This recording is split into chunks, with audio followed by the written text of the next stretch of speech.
Hello, friend, and welcome to Foul Play. When you wake up in the morning and set off to work for the day, you assume that it will be just like every other day, don't you? Well, for ex-deputy Levis Smith Jr., the 24th of June, 1983, had started just like every other. That was until he stopped to grab his morning coffee at the Little Cricket convenience store, which sat at the top of the on-ramp on I-85 North in Anderson, South Carolina. It was 2:45 a.m. The parking lot outside the store was empty, apart from a Ford station wagon. There was nobody else around. Levis entered the store and approached the counter. The door was open and the lights were on, but there was nobody there to serve him. He looked around. Nobody was there. He listened. He couldn't hear any movement or noises. He called out, assuming the attendant was out in the back room. But he was met with silence. He started to get an odd feeling. With his background in law enforcement, Levis knew to trust his gut, and at this exact moment, his gut was telling him that something was not right. Levis peered around the counter, but still he saw nobody and heard nothing. The cash register was closed.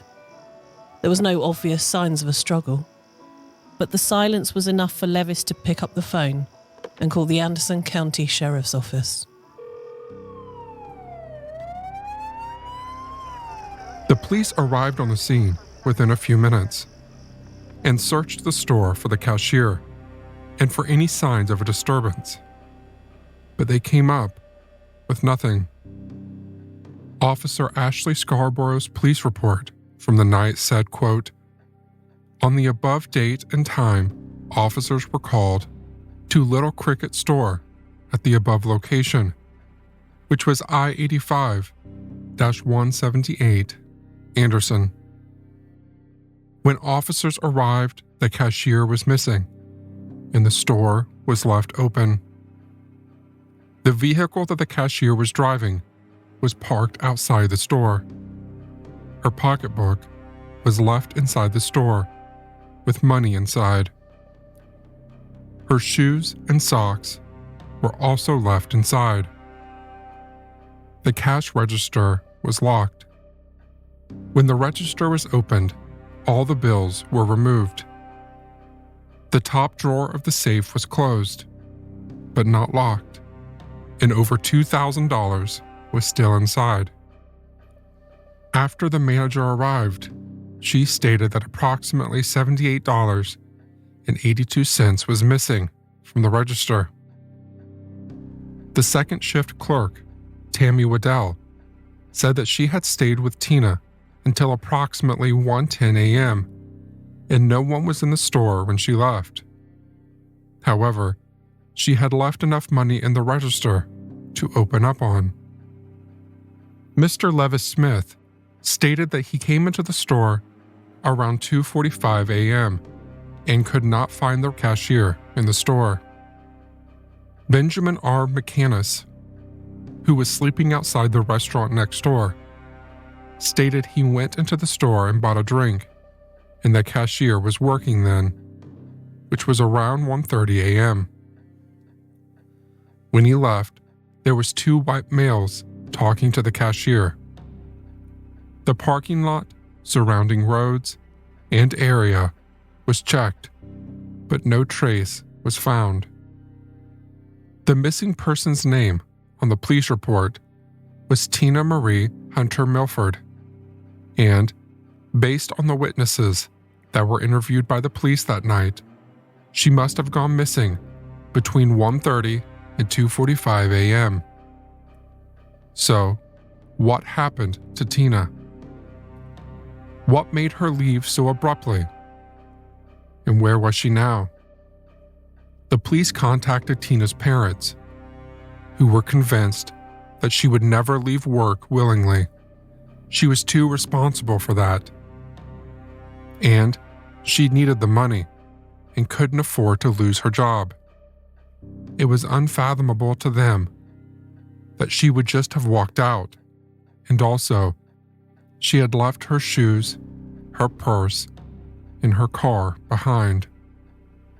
It was at this point that Sheriff Dick Cooley changed Tina's status from missing to presumed kidnapped. He issued a BOLO, which is a broadcast from one law enforcement agency to another, alerting everyone to be on the lookout for a 23-year-old white female with blue eyes and reddish blonde hair.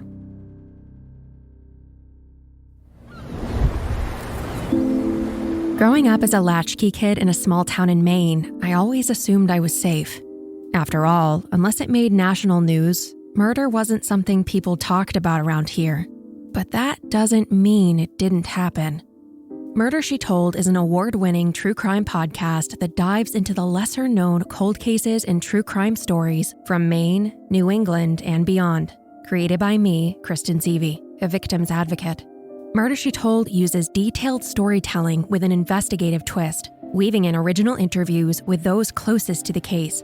Rooted in deep research, straightforward narratives, and the victims and their family at the center of every story, Murder, She Told will speak to any listener, no matter where they call home. Learn more at murdershetold.com or find Murder, She Told now wherever you get podcasts. Tina was born on New Year's Day in 1960 to parents Leon and Janie Hunter. She grew up with her 3 siblings, Anne, Denise, and Fred, in a Christian home. Tina loved to draw, sing, and write songs, and she often sang and played the organ and piano in the local church. We spoke to Susan, one of Tina's childhood friends. I've known Tina since I was 7 years old. Me and Tina went through high school together. She was one of my best friends, had been since I was 7. She's a great person. She would do anything for anybody. She was very loving and caring. And she was always there for me when I needed her. Her parents, I literally called them Mom and Dad. They were my second mom and dad. We're that close. We asked Susan if she was still friends with Tina when she went missing. We were not hanging out. By then, I had children, and she lived a different lifestyle than I did. Susan then elaborated on how and when Tina's lifestyle changed. I kind of think it was in high school. We stayed close, even though, it wasn't like she was a bad person. She just hung around with other people, mainly from the Belton area that I didn't really associate with. And I guess I was really tied up in my relationships, and she was kind of tied up in hers. But, like I say, she was not a bad person. It's just she hung around with people that I just didn't hang around with. So it seems like Susan and Tina grew apart during high school, as they met new people and formed new friendship groups. I think that has happened to all of us, hasn't it? As you grow, your interests change, you meet new people, and you develop new friendships and acquaintances. But in the background, you still have those friends that you have known nearly your whole life. And if you meet them, you can just pick up where you left off.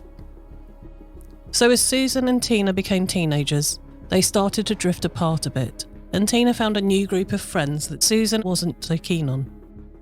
Tina's new friendship groups liked to party, and it was through them, after graduating high school, that Tina met her future husband, Tony Dale Milford. Tony was tall, attractive, blonde, and muscular, with a real eye for the ladies, and he set his heart on wooing Tina. Tony and Tina's friendship developed into a romantic relationship, and it seems that Tony's charms worked. When Tina was just 19, in March 1979, Tina married Tony with Susan there by her side. They were excited to start their life together, and both moved out of their parents' homes and into their first marital home. It was a simple, mobile home, nothing fancy, but it was theirs. They continued to party with their friends, and the more they partied, the more drugs became a part of their life. And the more the drugs became a part of their life, the more dependent they became. And the more dependent they became, the harder and more addictive the drugs had to be to satisfy their cravings. So it wasn't long before Tony was taking meth. Unfortunately for Tina, when Tony took meth, he got angry. Really violently angry. Tony would allegedly have fits of uncontrollable anger and would lash out at Tina, leaving her with physical injuries like black eyes, and her body would be covered in bruises and cigarette burns. From medical reports the family have obtained, we know that Tina was seen a number of times at her local ANMED hospital due to the injuries that she sustained from these beatings. Susan, Tina's childhood friend, told us that she never warmed to Tony. The few times I was around Tony when I was in high school, I mean, he was a pretty cool dude then, but it's kind of like, I don't know, Jekyll and Hyde type personality, because he could be one way one minute and I think a different way the next. We asked Susan if she ever saw Tony get angry or violent. No, not in front of me, because I'm very outspoken. It might turn bad against me, but I'm really outspoken when it comes to somebody physically or physically, mentally, any type of abuse towards somebody that's in my presence. Susan went on to say that Tina became distant.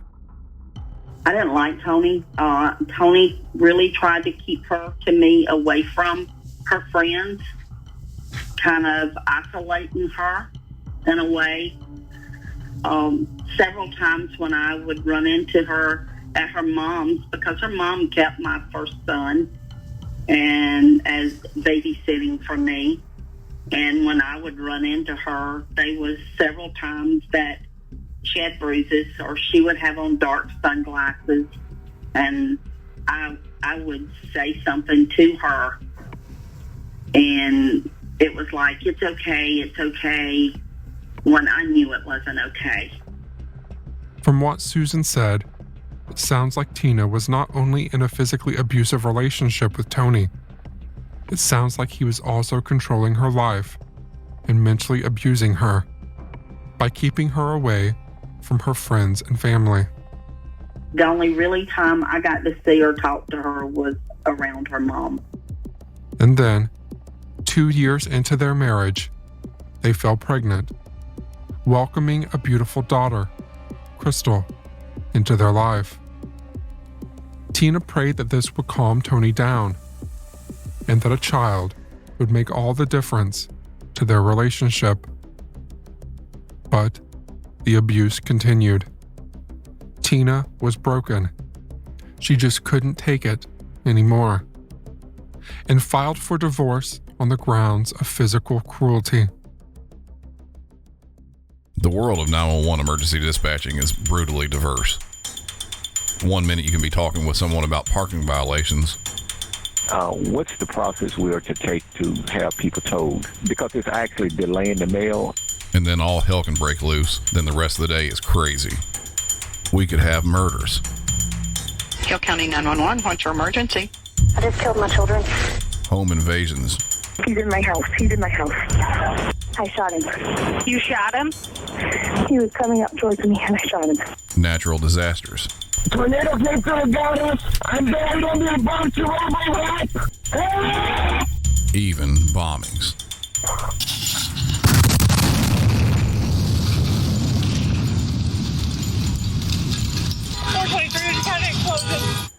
My show, Music City 911, will put you in the dispatcher's chair, put you ear to ear with the callers and responders, and keep you on edge from start to finish. I hope to both educate and entertain, as I'm a 911 dispatcher with over 20 years experience. And just like dispatching, every episode is different from the last. Music City 911.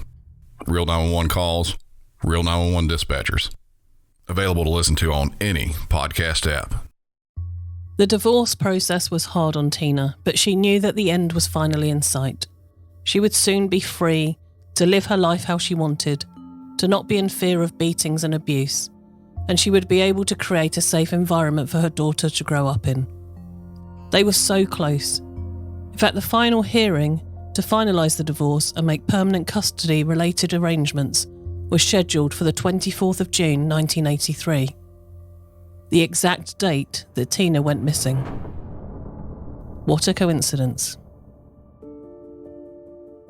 The hearing went ahead in Tina's absence, and the judge ruled that Tony was an unfit parent and granted Tina the mobile home, all of the house contents, the couple's Harley-Davidson, and custody of their daughter Crystal, with Tony being ordered to pay child support. So, was Tina's disappearance early in the morning, the day her divorce was to be finalised, a coincidence? Do you believe she went missing of her own accord? Or maybe you agree with her parents, that she would never have left her job and so she must have been kidnapped. Whatever happened to Tina in the early hours of that morning in the quiet southern town of Anderson, as dawn broke and the town began to wake up, it was the horrifying news of Tina's suspected kidnapping. Thank you for listening to episode 1 of What Happened to Tina Milford. In episode 2, we find out where Tina disappeared to in the middle of the night. If you have any information regarding this case, please contact the Anderson County Sheriff's Department, or if you would prefer to remain anonymous, head over to our website, itsfoulplay.com, and tell us what you know so that we can pass the information on.